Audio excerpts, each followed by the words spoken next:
The morning sun cast long shadows across the weathered wooden steps of St. Michael's Church in Greenwood, where Father John Marshall stood, greeting his parishioners with his characteristic warm smile. His weather-beaten face and kind eyes reflected years of service to this small rural community, where everyone knew him simply as Father John. But behind his gentle demeanor lay a strength that few had witnessed, one that would soon be tested beyond measure. Inside the church's modest rectory, 13-year-old Mary Marshall's laughter usually echoed through the halls as she helped Margaret, the elderly housekeeper, with her daily chores. Mary wasn't just Father John's adopted daughter, she was the light that had transformed his quiet life of service into one filled with purpose and joy. The circumstances that had brought them together 5 years ago were nothing short of miraculous, a story of divine intervention, as the parishioners liked to say. That Sunday morning, however, the rectory was unusually quiet. Mary hadn't come down for breakfast, which was unlike her. Margaret had knocked on her door several times, but the only response was a weak "I'm okay." Father John, finishing his morning prayers, felt an inexplicable unease growing in his heart. "Father," Margaret's worried voice interrupted his thoughts. "Something's not right with Mary. She's burning up with fever, and her breathing, it doesn't sound good at all." John rushed upstairs, his heart pounding. The sight that greeted him stopped him in his tracks. Mary lay in her bed, her usually rosy cheeks pale and glistening with sweat, her chest rising and falling with visible effort. Her bright blue eyes, normally sparkling with mischief, were glassy and unfocused. "Daddy," she whispered, reaching out a trembling hand. The word, which she rarely used, speaking volumes about her distress. "I don't feel so good." The nearest doctor in Greenwood had retired months ago, leaving the community without proper medical care. The closest hospital was in Memphis, nearly 2 hours away, and John knew all too well about its reputation. The Memphis General Hospital was known for its state-of-the-art facilities and its strict policies regarding admission. As he held Mary's burning hand, memories flooded back. The day he found her at the church doorstep, the night spent reading her favorite stories, teaching her to play the old piano in the church hall, watching her grow into a compassionate young girl who shared his devotion to helping others. He wouldn't let anything happen to her. "Margaret," he called out, his voice steady despite the fear gripping his heart, "pack some essentials for Mary. We're going to Memphis." The older woman's face creased with worry.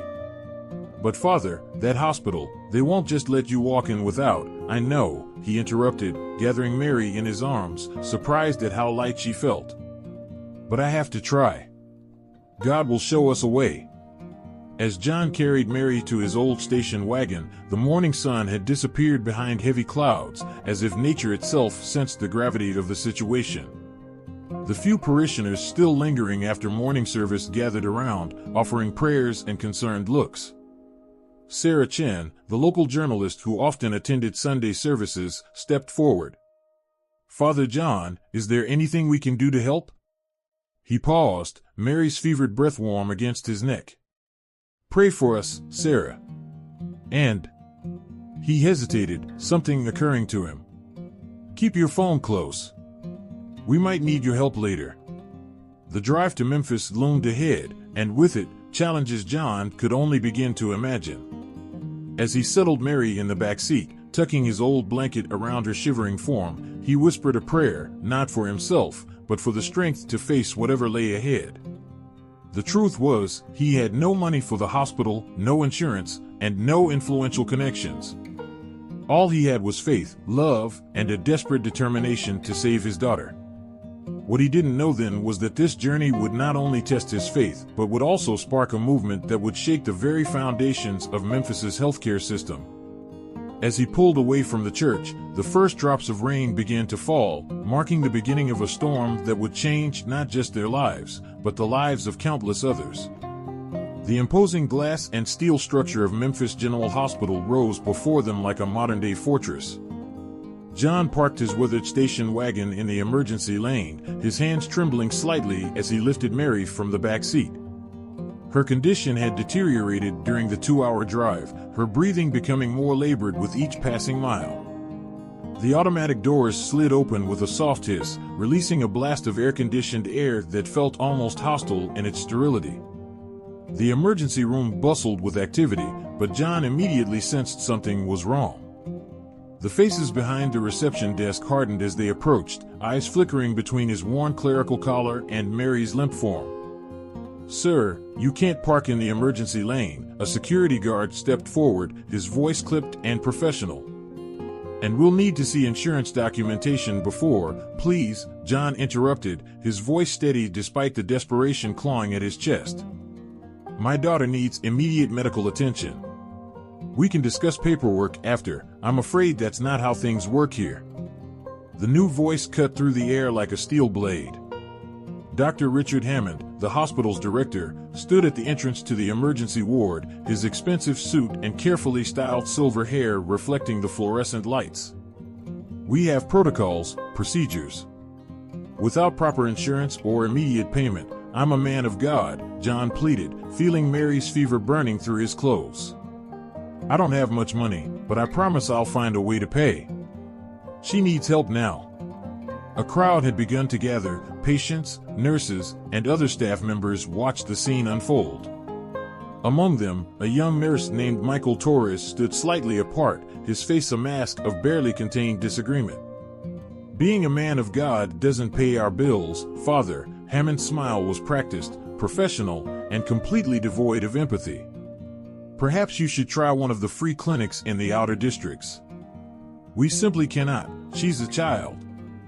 The words erupted from John's throat, startling even himself. In 13 years of priesthood, he had never raised his voice. "How can you turn away a sick child?" Hammond's expression hardened. "Security, please escort them out. And have that car towed if it's not moved immediately." As two guards approached, Michael Torres stepped forward, his badge identifying him as an ER nurse. "Dr. Hammond, surely we can." "Another word, Mr. Torres, and you'll be looking for new employment." Hammond's voice was soft, but carried an unmistakable threat. "We've discussed your humanitarian concerns before." The guards were gentle but firm as they escorted John and Mary outside.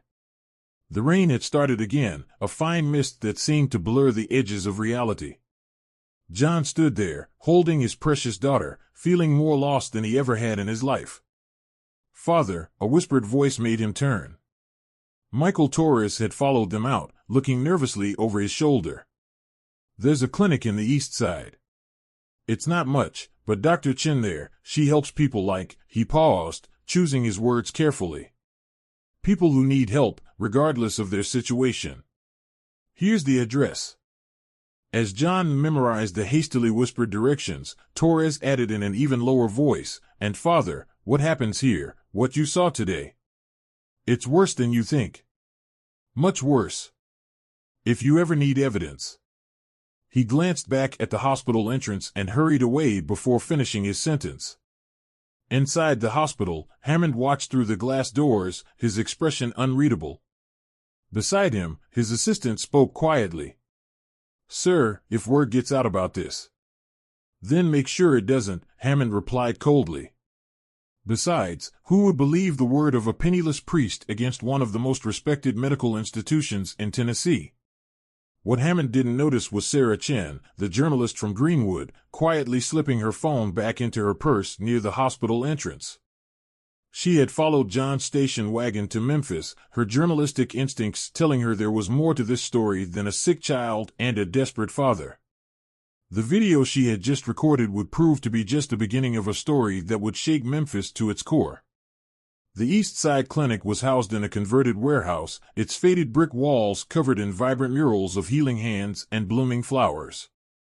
As John carried Mary through its doors, the contrast with Memphis General couldn't have been more striking. Instead of cold marble and steel, warm wooden floors and well-worn furniture created an atmosphere of humble comfort.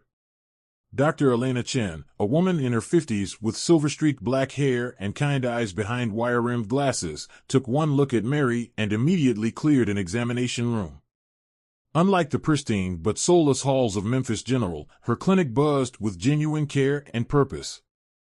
Her condition is serious, Dr. Chen explained after examining Mary, her voice gentle but direct. We can stabilize her for now, but she needs specialized treatment and equipment we don't have here. She paused, studying John's worn face. You've already been to Memphis, General, haven't you? Before John could respond, the clinic's door chimed. Sarah Chen, no relation to Dr. Elena, walked in, her reporter's notebook in hand. Father John, I hope you don't mind that I followed you. What happened at Memphis, General? People need to know about this. Dr. Elena's eyes narrowed. Hammond's work, I assume? When John nodded, she sighed heavily. That man has forgotten everything about what medicine should be. Did you know Memphis, General, was founded by my grandfather? James Chen established it as a charitable hospital meant to serve everyone, regardless of their ability to pay. Sarah's pen flew across her notebook. Wait, what? The hospital was originally a charitable institution? Indeed, Dr. Elena continued, checking Mary's foredrip. After my grandfather's passing, the board of directors gradually shifted its focus. Richard Hammond was the final nail in the coffin, transforming it into what it is today, a profit machine that serves only the wealthy. The door chimed again, and Michael Torres slipped in, still wearing his Memphis General scrubs. I just finished my shift, he explained hurriedly. Father, you need to see these. He pulled out a USB drive from his pocket. Financial records, internal memos, documented cases of patient rejection, everything that proves how Hammond has been systematically violating healthcare laws. Sarah's eyes widened. This could be explosive. But we need more than just documents. We need living proof? A new voice joined the conversation. A well-dressed woman in her 60s stood in the doorway, leaning on an elegant cane. I believe I can help with that. I'm Victoria Blackwood, former board member of Memphis General. The room fell silent as Victoria made her way to a chair. I resigned 3 months ago after witnessing Hammond's practices, but not before collecting my own evidence. I've been looking for the right moment, the right story to bring it all to light. She looked at Mary's sleeping form. Perhaps this is it. John, who had been quietly holding Mary's hand, finally spoke. All of this, it's bigger than just us, isn't it? Much bigger, Victoria confirmed. Hammond's corruption goes beyond just denying care. He's been diverting charitable donations, manipulating records, and there's evidence suggesting he's been conducting unauthorized experimental treatments on wealthy patients desperate for miracle cures. Sarah's phone buzzed, a message from her editor. The video I took at the hospital has gone viral. Social media is exploding with similar stories from other families. People are starting to speak out. Dr. Elena checked Mary's temperature again, her face concerned. This is all crucial, but right now, our priority needs to be Mary. She needs specialized treatment within the next 48 hours, or, she stopped herself, glancing at John. Michael stepped forward. I might have a solution. Dr. James Morrison, the head of pediatrics, has been quietly disagreeing with Hammond's policies for years. He has a private practice with the equipment we need. If we can get Mary there. Victoria's eyes sparked with determination. Leave Dr. Morrison to me. I still have some influence in certain circles. As the group discussed plans, none of them noticed a shadowy figure outside the clinic's window, phone in hand, reporting everything back to Hammond. The hospital director sat in his luxurious office, fingers steepled under his chin, a cold smile playing on his lips as he listened to the report. So, he murmured to himself, they want to play hardball? Let's see how they handle a little pressure. He reached for his phone, dialing a number he rarely used. Get me someone from the health department. It's time for an unexpected inspection of a certain East Side clinic. The morning brought chaos to the East Side clinic. Health department inspectors swarmed through the building, their clipboards and stern expressions casting a shadow over the hope that had begun to flourish. Dr. Elena Chen stood her ground, calmly presenting documentation while her staff continued caring for patients, including Mary, whose condition remained delicate but stable. This is clearly harassment, Sarah Chin declared, filming the inspection on her phone. Interesting timing, don't you think? Right after we started gathering evidence against Memphis General? Victoria Blackwood, who had arrived moments after the inspectors, watched the scene with knowing eyes. Hammond's fingerprints are all over this. It's his typical move. When threatened, he attacks through bureaucratic channels. I've seen it before. John paced nervously near Mary's bed, his collar feeling unusually tight. The past 24 hours had transformed his world completely.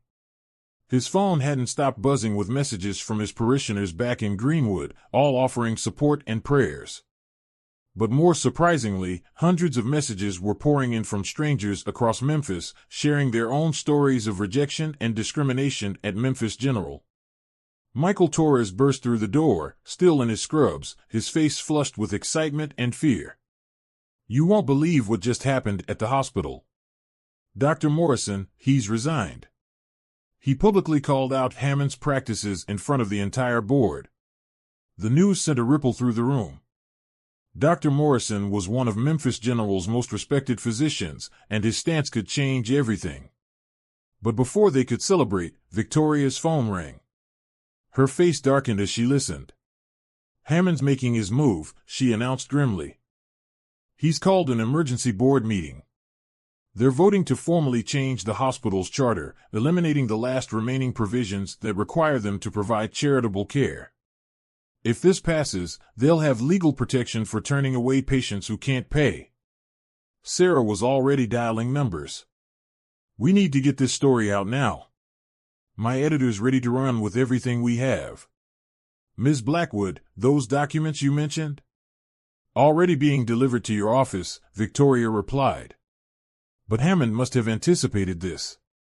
He's probably prepared his own narrative. As if confirming her words, the clinic's ancient television flickered with breaking news. Hammond stood at a podium outside Memphis General, his expression grave and professional. "Recent allegations against our institution are not only false but demonstrate a fundamental misunderstanding of modern healthcare economics. We maintain the highest standards of care, and our policies ensure we can continue providing top-tier medical services to our community." The camera panned to show a group of wealthy-looking individuals nodding in agreement. Hammond continued, his voice dripping with manufactured sincerity.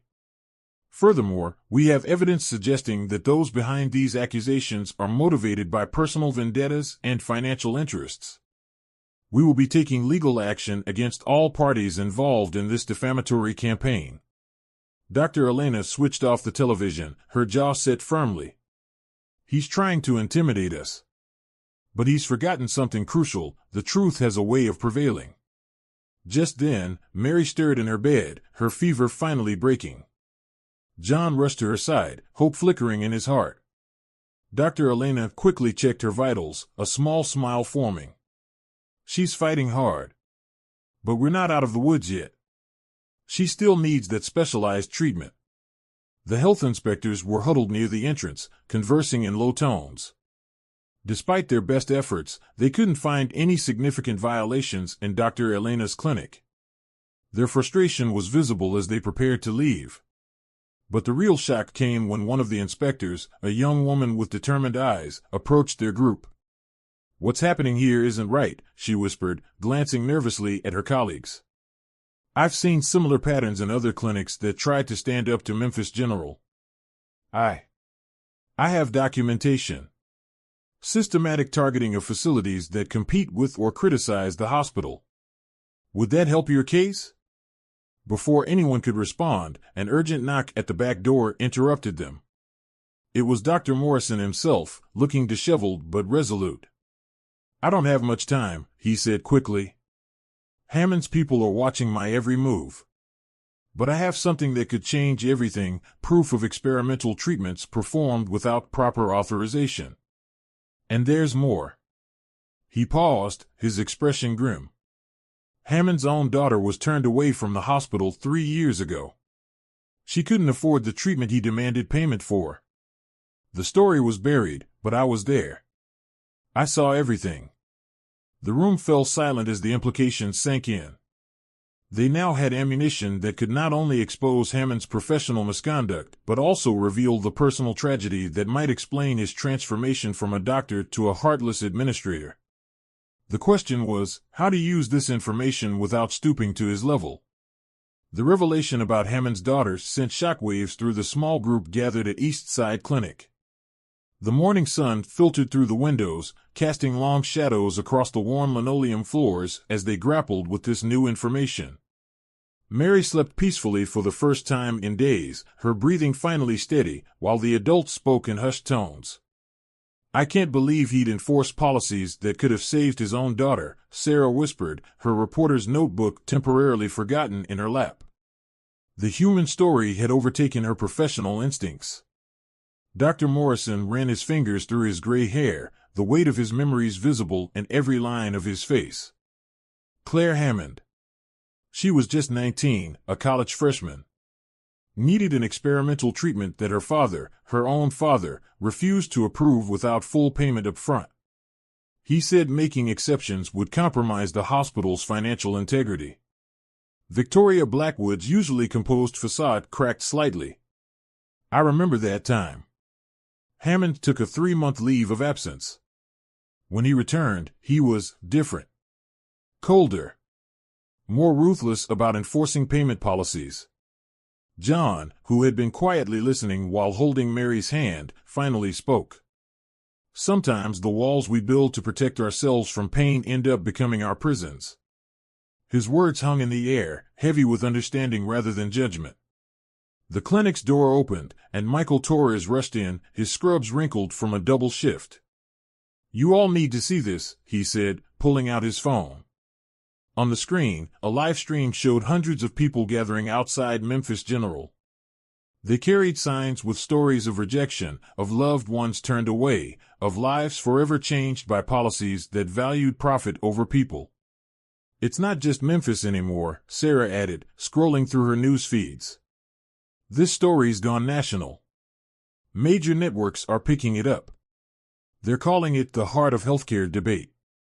Dr. Elena checked Mary's vitals again, her experienced hands gentle but efficient. "Her condition is stabilizing, but she still needs that specialized treatment. We're running out of time." Suddenly, the clinic's phone rang. Dr. Elena answered, her expression shifting from confusion to surprise as she listened. "It's for you, Father John." "It's Mrs. Hammond." The room fell silent as John took the phone. The voice on the other end was soft, hesitant, bearing little resemblance to the confident hospital director. "Father, I've been watching everything unfold. Richard, my husband, he wasn't always like this. Claire's situation, it broke something in him. He thought if he couldn't save his own daughter while following the rules, he had to make the rules stronger. But watching your devotion to Mary, it's brought everything back." Before John could respond, the door burst open.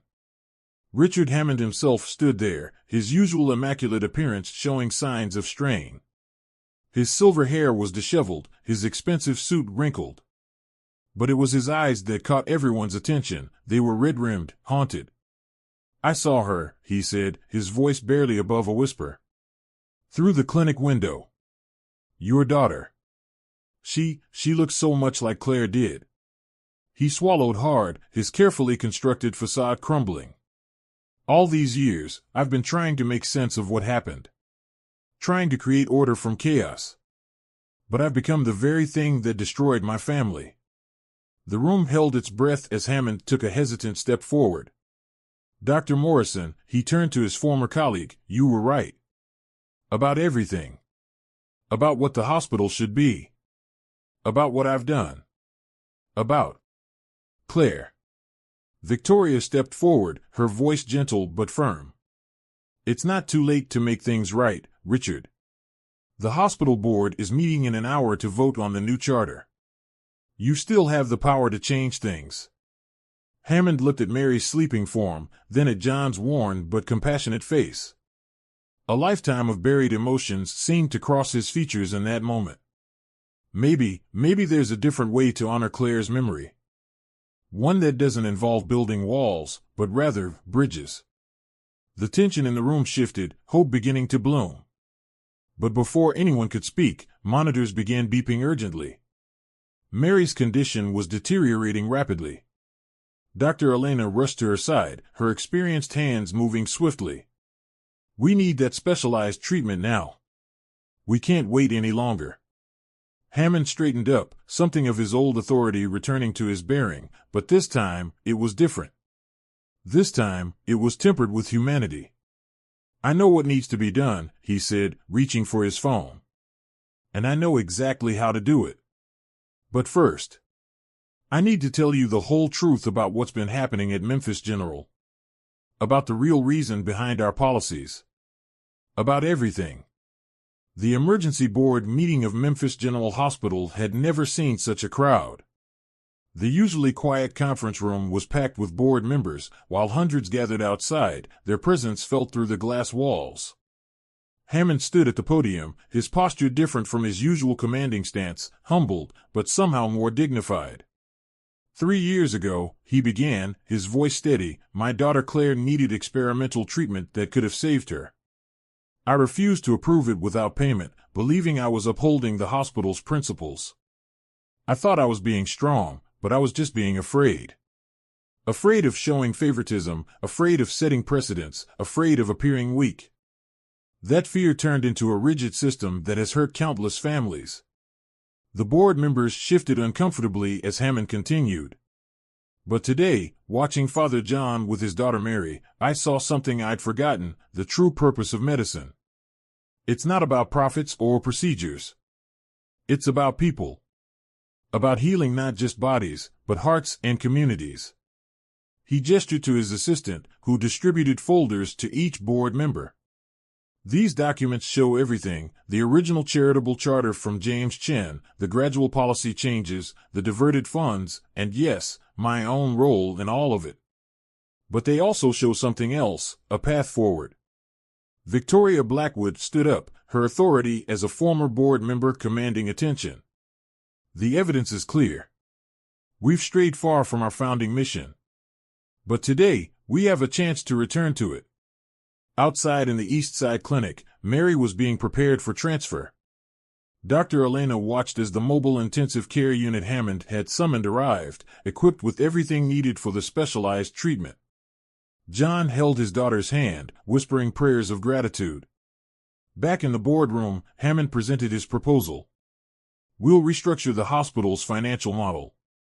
Create a true sliding scale payment system. Reinstate the charitable care program.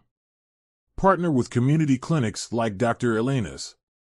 It won't be easy, but we have supporters ready to help." He nodded toward Victoria, who had already pledged substantial resources to the transition. The vote was unanimous. 24 hours later, Mary lay in a private room at Memphis General, responding well to treatment. The room was filled with flowers from the Greenwood community and cards from well-wishers across the country. Sarah Chen's article had gone viral, sparking a national conversation about healthcare accessibility. Dr. Morrison, reinstated as chief of pediatrics, checked Mary's charts with satisfaction. "The treatment is working better than we hoped. She's going to make a full recovery." Hammond visited later that evening, carrying a framed photograph. "This was Claire," he said softly, showing it to John. "She loved helping people. Wanted to become a doctor." He placed the photo on Mary's bedside table. "I'm establishing a foundation in her name. It will help families who need medical care they can't afford.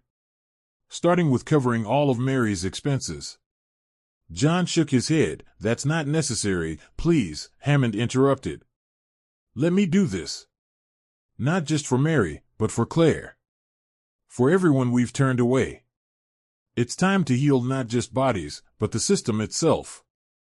The changes at Memphis General sparked a movement. Other hospitals across the country began reviewing their policies. Dr. Elena's clinic became a model for community healthcare partnerships. Michael Torres was promoted to head a new patient advocacy department. 1 month later, Mary was back in Greenwood, her laughter once again filling the church halls. The experience had changed her too. She now talked about becoming a doctor, inspired by all those who had fought for her care. The small rural community had grown closer through the ordeal. Every Sunday, new faces appeared in the pews, people who had heard the story and came to witness the power of faith, love, and community in action. As John stood at his pulpit that Sunday, looking at his healthy daughter in the front row, he shared a truth that had become clear through their journey. Sometimes our greatest challenges become our greatest opportunities to show love. And when we open our hearts, healing flows not just to one person, but to an entire community. Dear viewers, we hope Father John and Mary's story has touched your hearts as deeply as it has touched ours. This tale of love, courage, and transformation reminds us that real change begins with a single act of compassion. If you've been moved by their journey, we invite you to be part of our growing community of storytellers and changemakers. Click the subscribe button to join our family and never miss another powerful story that could change lives. Hit the like button if you believe, like Father John, that love and compassion can transform our world. Share this video with someone who needs to be reminded that one person's courage can spark a movement. Remember, every story has the power to heal hearts and change lives. We'll see you in the comments section, where you can share your own experiences and connect with others who believe in the power of love and community. Until our next story, keep faith in your heart and hope alive in your spirit.